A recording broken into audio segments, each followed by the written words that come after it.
Museu Francisco de Lacerda recebeu a segunda sessão sobre a presença açoriana no sul do Brasil. Esta sessão contou com a presença dos deputados da ilha, Catarina Cabeceiras, do CDS-PP, e Paulo Silveira, do PSD, como também do vereador do município da Calheta, Augusto Ávila, em representação do presidente do município, estando também presente o presidente do município do Porto Santo e o presidente do município do Sal, mais propriamente da Madeira e Cabo Verde.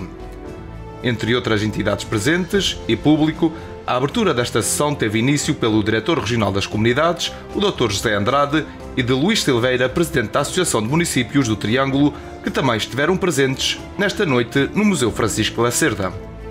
Vamos fazer aqui uma sessão educativa da presença açoriana no sul do Brasil.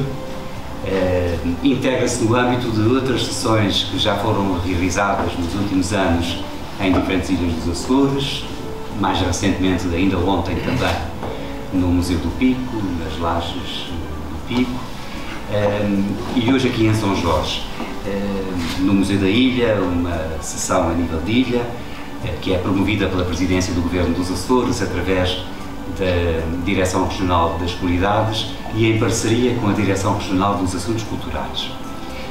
Nós vamos ter aqui o gosto de assistir a duas conferências muito interessantes que nos darão uma ideia quer do enquadramento histórico, quer da situação atual da presença açoriana no sul do Brasil em geral, mas em particular no estado de Santa Catarina e no estado do Rio Grande do Sul. Primeiro, para felicitar a Direção Regional das Comunidades, na pessoa do seu diretor, por esta iniciativa, que lamento profundamente termos a sala vazia, o que até se compreende, porque a verdade é que nós, infelizmente, estamos muito distante daquilo que é a realidade dos açorianos no mundo e, no caso em particular, no Brasil. E fui aprender uma série de coisas que não fazia a mais pálida ideia. E partilhei com um dos meus colegas, que também lá estava, colegas açorianos neste caso, que foi o Presidente da Câmara de Comércio e Indústria de Ponta Delgada, o Dr. Mário Fortuna, e quando nos deixaram no hotel, após o primeiro dia, porque tivemos lá 3 dias, quando nos deixaram no hotel e eu subia no elevador mais ele, para o seu quarto, eu dizia-lhe, eu tenho vergonha daquilo que assistimos. E eu tenho vergonha, e a palavra não é excessiva, porque de facto esta gente e este povo faz aquilo que nós deveríamos fazer. É precisamente o contrário. Eles vivem Açores de forma intensa. Eles falam Açores todo dia. Os olhos brilham quando eles falam de Açores. Eles vão nos mostrar tudo que é Açores, como é que é possível, passados quase 300 anos, 275 anos, ver tanta gente que não sabe onde é que ficam os Açores, não sabe quantas ilhas são, não sabem quase nada dos Açores, mas sabem que são descendentes açorianos, fazem questão de dizer eu sou açoriano, e que choram, e que têm as lágrimas nos olhos, como um senhor me disse, que o sonho, e não é porque nunca saiu de lá, até já viveu no Canadá, já veio imigrante no Canadá, o seu sonho de vida era visitar os Açores, era ver a terra dos seus antepassados, e dizer-me eu sou açoriano. Mas como é que o senhor é açoriano? Se o senhor nunca foi aos Açores? Se o senhor nem sequer sabe onde é que fica, porque eu falei com ele um bocado. Ele disse, pois não, por isso esse é o meu sonho. Porque eu vivo Açores desde que nasci. E portanto, de facto, se nós, açorianos, se nós, jorgenses, tivéssemos a noção do que esta gente faz pelos Açores, a casa estava cheia, os corredores não levavam as pessoas. Porque de facto, é muito bom aquilo que nós vemos. É muito bom vir à Casa dos Açores, é muito bom ver as igrejas que eles dizem que são as igrejas portuguesas, que são as igrejas açorianas. É muito bom nós vermos aquilo que é a arquitetura que está lá, açoriana. Aquilo que nós vemos, os barcos nas baías de pesca, que são traça totalmente açoriana. Nós irmos aos restaurantes que são açorianos, que têm emendas com muita coisa ainda açoriana, que querem produtos açorianos e que nos pedem como é que vamos fazer lá chegar produtos açorianos. Dizer-vos só que é com muito gosto e com muito agrado que eu os recebo também nesta nossa terra, na ilha de São Jorge, e onde eu aprendi com esses 3 dias tanto sobre São Jorge que nunca pensei que fosse aprendê-lo a Santa Catarina 275 anos depois. E sem querer de forma alguma desmistificar aquilo que hoje vai ser apresentado, mas certamente isso vai ser dito, eu percebi que a maioria dos colonizadores de Santa Catarina eram georgenses. Eu percebi que saiu há precisamente 275 anos, sensivelmente 500 açorianos, 463 se não falha a memória por aí, dos quais morreram 12 e que saíram 21 ou 22 de outubro de 1746 e chegam em 6 de janeiro de 1748 a Santa Catarina, morreram 12 pelo caminho. Depois saem, pouco tempo depois, mais 12 caravelas, com mais sensivelmente 5.000 açorianos, 5.500 açorianos. Isto para dizer que 24% desses açorianos que colonizaram Santa Catarina são georgenses. Se nós tivéssemos a noção daquilo que eu passei a ter por estar em Santa Catarina, estariam aqui muitos mais, com toda a certeza. E é este trabalho que está a fazer a Direção-Geral das Comunidades que me parece bem, de estreitar esses laços que são de todo importantes.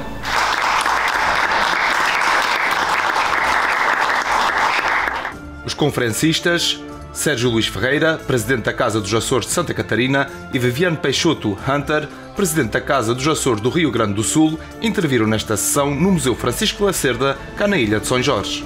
E mesmo que não sejamos muitos, aquilo que vão ouvir aqui esta noite vai ser o suficiente para que, na próxima vez que cá viermos falar do Brasil, vão estar 3 vezes mais as pessoas que aqui estarão, porque vão perceber a importância que isso tem, para eles, mas também para nós. Vai falar, em primeiro lugar, o professor Sérgio Luís Ferreira. Ele é presidente da Casa dos Açores de Santa Catarina, é também o atual presidente do Conselho Mundial das Casas dos Açores, é um historiador, genealogista, pesquisador dessa relação identitária entre o povo açoriano e o sul do Brasil. Está ligado, inclusive, ao Núcleo de Estudos Açorianos na Universidade Federal de Santa Catarina, está ligado ao Instituto Histórico e Geográfico de Santa Catarina, ele próprio é professor de História na Universidade Federal de Santa Catarina e, portanto, dar-nos-á, inicialmente aqui, uma contextualização histórica da chegada dos açorianos ao sul do Brasil. E depois teremos uma perspectiva mais contemporânea. Se chegamos a Santa Catarina há 275 anos, chegamos ao Rio Grande do Sul há 270 anos. E ainda hoje, nos 497 municípios desse imenso estado do sul do Brasil, vamos encontrar uma imensa presença de Açores-descendentes que está a ter um processo atual de resgate que muito nos valoriza, muito nos dignifica e muito nos orgulha também. E, portanto, a doutora Viviane Peixoto Hunter, que é Presidente da Casa dos Açores do Estado do Rio Grande do Sul, vai dar-nos uma ideia dessa nossa herança identitária prevalecente ainda, 270 anos depois, no Estado do Rio Grande do Sul, em diferentes aspectos da vida contemporânea. Ela é advogada, tem feito também um trabalho importante, desde há muitos anos, a esta parte ligada à Casa dos Açores e, portanto, com outros participando nesse processo de resgate e valorização da cultura identitária açoriana, ficamos em boas mãos. Vão gostar imenso, são 2 comunicações que se complementam, cronologicamente, tematicamente, e vamos sair daqui com o orgulho de sermos açorianos e de termos dado um contributo importante para o povoamento do sul do Brasil. Muito bom estar nessa ilha, onde eu tenho também muitos antepassados. Tenho antepassados nos 2 concelhos e foi de fato uma alegria imensa hoje poder pisar pela primeira vez nessa ilha São Jorge. Para o Maranhão, e ao longo do século XVII, cerca de 6.000 açorianos foram para lá, só que em levas menores, mas 6.000 ao longo de um século. O que eles fizeram? Eles expandiram a presença portuguesa no norte de Portugal, no norte do Brasil. No século seguinte, começam a mandar para Santa Catarina e, posteriormente, para o Rio Grande do Sul, outros 6.000, que vão fazer com que aquele território que é Santa Catarina, que é o Rio Grande do Sul, que é o Paraná, que é os Mato Grossos todos, fossem portugueses. Então, o Brasil tem o tamanho que tem muito por causa dos açorianos. E isso é uma coisa que o açoriano precisa perceber, que a grandeza do Brasil deve ser muita presença portuguesa. Então, a Vila do Topo, que era município nessa altura, teve 449 inscritos. A Vila da Canheta, 968. E a Vila das Velas, 1433. dos municípios da época, que eram 17 municípios, não, eram 21 municípios, porque não tinha a povoação, não tinha o Corvo, mas tinha São Sebastião, o Topo e a Praia da Graciosa, 21 municípios. Vila das Velas foi o município que mais teve inscritos de todos os municípios da época. Tinha origem familiar aqui no Topo.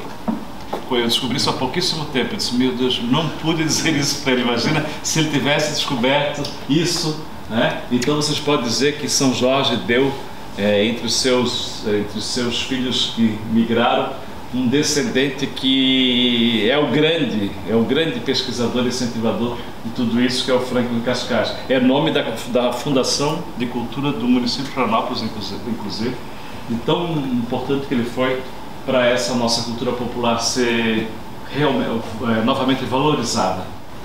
Outro grande sujeito foi esse Aldírio Simões, que era um jornalista que criou um troféu chamado Manezinho da Ilha. E aí então, Manezinho da Ilha, que antes era algo pejorativo, tornou-se troféu, e aí todo mundo quer ser Manezinho da Ilha hoje. O NEA vai ter um papel fundamental de fazer o que o Franklin Cascais fez para Florianópolis, vai fazer para todo o litoral catarinense. Então já está já vai para a 29ª edição. É uma festa que reúne todo o litoral catarinense, em todos os municípios do litoral. Os grupos folclóricos vão para lá, os artesãos. É a grande marca da cultura açoriana, sem dúvida, a festa do Espírito Santo em Santa Catarina. A maioria delas, inclusive, desfilam com bandeiras dos Açores e tal. É de fato um grande momento de culto à herança açoriana. Então, essa é a festa do Espírito Santo, na minha freguesia também. Aqui está o Franklin Cascais. Essa festa de 77, ele é que enfeitou a igreja, então ele botava a mão na massa mesmo, até os anos 90, quando o Supremo Tribunal Federal decretou que era maltrato aos animais, então foi proibido, quer dizer, foi proibido, não tinha deixado de existir, mas foi proibido, né? Mas foi o grande momento em que as pessoas se tornaram açorianas, exatamente nesse momento. Praticavam a cultura desde os seus ancestrais. E aí de repente faz a Hebe Camargo, todo mundo, o Brasil inteiro, dizendo que eram bárbaros e tal. As pessoas disseram, peraí, eu sempre fiz isso, meu pai sempre faz. O meu avô, com marca-passo já, estava sentado no sofá gemendo, escutava o barulho do carro trazendo o boi, e ele já saía correndo. Aquilo realmente era algo atávico, uma coisa impressionante. E nesse momento as pessoas disseram, peraí, nós fazemos por quê? E aí vão buscar, e aí vão dizer nos Açores que veio da terceira e tal. E aí começa todo um movimento de dizer, eu sou açoriano. E é uma herança açoriana, não a farinha, mas a forma de fazer a farinha e a finura dessa farinha feita em Santa Catarina. Então, o boi de mamão, que hoje é o principal folguedo popular lá, que é o boi de pano que tem em todo o Brasil, em Santa Catarina chama boi de mamão. E foi uma junção da cultura africana com a cultura açoriana. Então, meu avô cantava, era cantador de boi de mamão, era uma cantoria muito mais melancólica, digamos assim, e com a portuguesa é bastante forte, mas lá, de fato, ainda temos algumas escolas ainda fazem. Era uma tradição que era muito mais popular, mas agora nessa coisa com Halloween tem acabado ganhando algum destaque novamente. Mas gostava também de agradecer e enaltecer duas presenças para nós muito significativas. Do Sr. Presidente da Câmara Municipal do Porto Santo e do Sr. Presidente da Câmara Municipal do Sal, o que acentua ainda mais simbolicamente o caráter insular desta nossa sessão. Nós estivemos a falar da ilha de Santa Catarina, na ilha de São Jorge, para a ilha do Porto Santo e para a ilha do Sal. E agora vamos falar de outra ilha, aqui em sentido figurado, uma imensa ilha no extremo sul do Brasil, com a senhora Presidente da Casa dos Açores do Estado do Rio Grande do Sul, a doutora Viviane Peixoto Landa. Ao longo estamos em novembro e ao longo deste ano muitas atividades alusivas a essa temática estão sendo realizadas pelos 497 municípios que compõem o Rio Grande do Sul. E a maior cidade em população é a capital, Porto Alegre, que 20 anos depois da chegada dos açorianos, que fundaram o estado, fundaram Porto Alegre, que hoje tem, em 2021, completou 11.466.630 pessoas. Muitos municípios a gente conseguiu sim haver essa preservação. A exemplo disso é a Casa dos Açores do Rio Grande do Sul. A nossa sede fica em Gravataí. Foi um prédio construído em 1877 por descendente de açoriano, né? Essa casa hoje se situa no centro da cidade, mas em 1877 foi construído numa quinta no interior da nossa cidade, onde servia de percurso, de trajeto para os tropeiros, né? Para irem com suas mercadorias ao centro do país. Então, essa sede, a gente, quando recebemos em 2003, ela estava completamente em ruínas, mas a gente conseguiu ainda preservar o bonito traço da serenidade, inclusive com as janelas de guilhotina ali que vocês podem perceber. Além de Gravataí, a sede da Casa dos Açores, que é um dos principais pontos turísticos da nossa cidade, nós conseguimos perceber que, ao se passar dos anos, o prédio do Paço Municipal conseguiu se preservar. Nós temos uma foto muito antiga e uma foto atual, onde ali consegue se perceber, né, os traços da arquitetura. Então a Casa dos Açores ela tem incentivado essa pesquisa, né, para as pessoas, porque nós somos 11 milhões de habitantes e cada vez mais é preciso que se faça esse resgate para as pessoas também se reconhecerem, se identificarem, até porque o Rio Grande do Sul tem muito desse legado açoriano em razão do nosso povoamento. Então, além desse guia, a gente faz atividades com relação à história e genealogia açoriana ao longo desse ano de 2022, não só, mas enfim, desde o histórico da Casa dos Açores vem sendo realizado. A dança do pezinho, ela é a dança mais tradicional do Rio Grande do Sul, assim como é aqui nos Açores. Nós temos mais ou menos mais de 2.000 centros de tradições gaúchas que dançam o pezinho. Centros de tradições gaúchas são entidades espalhadas ao Rio Grande do Sul e que neles existem grupos de dança, que dançam além dessas danças tradicionais, muitas outras, enfim, participam de festivais em todo o estado do Rio Grande do Sul. E todos eles de resgate açoriano. A noite terminou com algumas intervenções por parte dos presentes, entre o público e os participantes, num diálogo nesta sessão sobre a presença açoriana no sul do Brasil. Mas fico sempre maravilhado de ver como os Açores, sendo uma população tão pequenina, irradia pelo mundo fora, e nomeadamente no Brasil, e transparece dessa apresentação uma espécie de amor saudoso que aquelas pessoas têm para esta terra que muitas vezes não conhecem. E o que é muito característico nessa comunidade descendente açoriana é que noutras comunidades açorianas, como nos Estados Unidos e do Canadá, muitos ainda nasceram, emigraram e foram para lá. Nessas comunidades, os açorianos são uma miragem lá no longe. E é tão interessante saber como é que hoje em dia estão tão presentes as tradições açorianas. Já tivemos Paulo Silveira, antigo vice-presidente da Casa dos Açores em Lisboa. Agora vamos ter Paulo Silveira, atual deputado da Assembleia Legislativa da Região Autónoma dos Açores. Muito obrigado, vou agradecer as vossas explanações, pedir desculpa pelo atraso, tivemos infelizmente novo compromisso, mas é realmente fascinante este fenómeno da aculturação que vemos aqui e enaltecer, sinceramente, enaltecer o vosso trabalho. Daqui a pouco estamos em 3 séculos, não é, de manutenção da cultura açoriana pelo mundo, em particular em Santa Catarina, e deixar esse talento continuar esse magnífico trabalho para os netos, para os nossos netos, contar com esta ligação, estando tão longe, estamos tão perto. Muito obrigado. E confesso que fiquei impressionada porque a verdade é que os Estados Unidos, que é uma realidade mais próxima de nós, e sabendo que existem gerações, como estava a dizer o Dr. Paulo Silveira, a verdade é que temos descendências mais recentes, digamos assim, os filhos, os netos que até ou nasceram cá e depois aqui migraram, ou que veio durante o período de férias, há uma relação desta proximidade.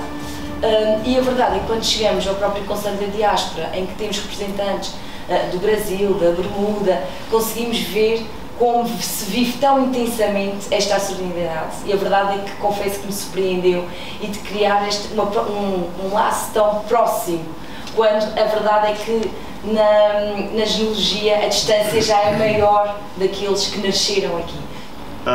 O meu avô falava muito do Brasil, que ele também teve para ir nessa altura, mas depois não fui e ficou sempre com aquela pena de não ter emigrado e não ter ido para o Brasil, ficou cá. Pronto, e a questão que eu queria colocar é que eu tenho algum conhecimento sobre a imigração dos Estados Unidos, Canadá, Bermuda, mas sobre o Brasil não.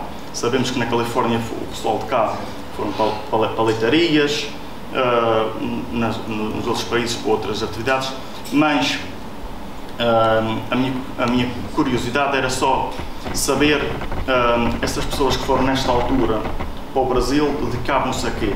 Qual era a atividade económica que os fez, portanto, prosseguir na vida? E chegando a Santa Catarina vão se dedicar à agricultura e aos poucos, como Florianópolis tem uma baía, né? Uma ilha que está muito perto do continente, então tem 2 baías, aí começa a se dedicar vagarosamente também à pesca. Então, o Franklin Cascais dizia que o açoriano em Santa Catarina é um anfíbio, ele vive na terra e no mar. Então, o meu avô era lavrador, tinha uma tarrafa e pescava à noite, trabalhava o dia todo na roça, à noite ia lá pegar um peixe, um camarão para comer. O meu avô, pai do meu pai, era pescador, mas sempre botava uma roça de mandioca, feijão e milho, que era para subsistência. Então, roças que usavam culturas que não precisassem de tanta dedicação como outras, né? Então, é sempre isso. Então, ele vai ser lavrador, mas acaba quase todos virando pescadores também. Então, basicamente, vão se dedicar à agricultura nesse tempo. A pecuária, os que sobem a serra vão para a pecuária, como o Rio Grande do Sul, vão se dedicar muito à pecuária.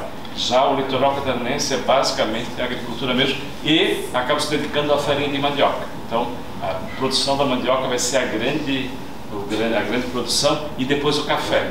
Então, esses açorianos vão se dedicar ao café até meados do século XX. A Ilha de Santa Catarina litoral tinha um café chamado café sombreado, que era o café debaixo das árvores por causa da geada, e um café que era muito apreciado. Então, basicamente isso, o açoriano vai ser lavrador.